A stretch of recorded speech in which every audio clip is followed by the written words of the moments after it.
윤석열 대통령의 비상계엄 선포로 촉발된 불확실성이 좀처럼 거치지 않는다.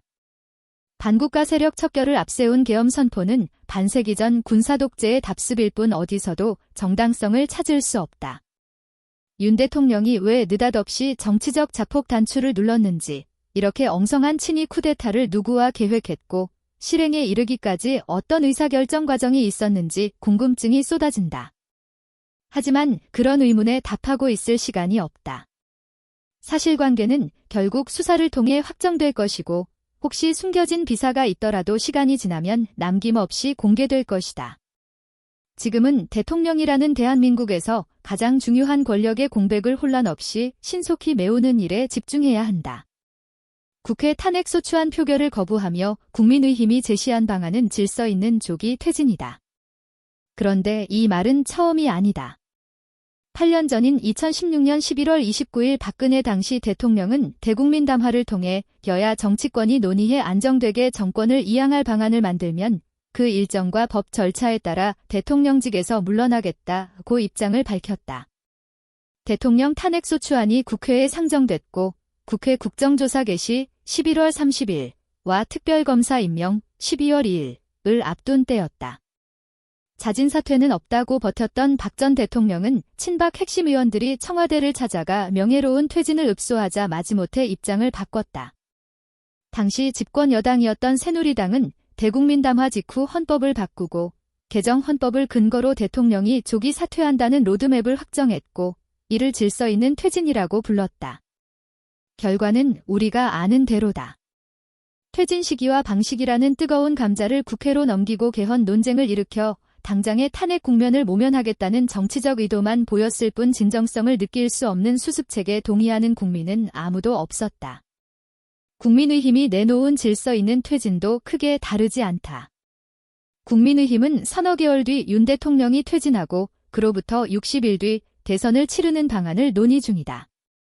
당내 정국안정화 TF가 마련한 이 대책을 2차 탄핵소추안 국회 표결에 앞서 확정할 계획이다.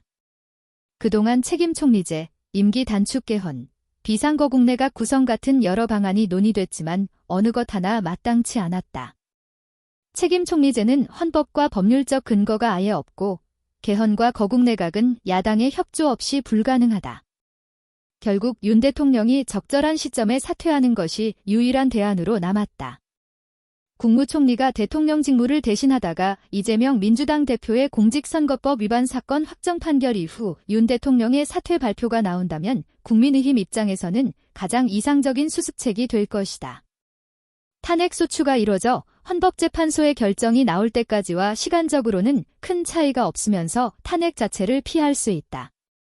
하지만 현실적으로 가능할까? 윤 대통령은 한동훈 국민의힘 대표의 직무배제 발표 이후에도 이상민 전 행정안전부 장관 사임을 재가했다. 어정쩡한 봉합이 당장 파열음을 낸 것이다. 이런 정치공학적 접근은 반발과 저항만 부를 뿐이다. 식물 대통령의 정치적 생명을 조금이라도 늘려 이 대표의 사법 리스크를 확인하겠다는 계산만 보이는데 국민이 동의할 리 없다.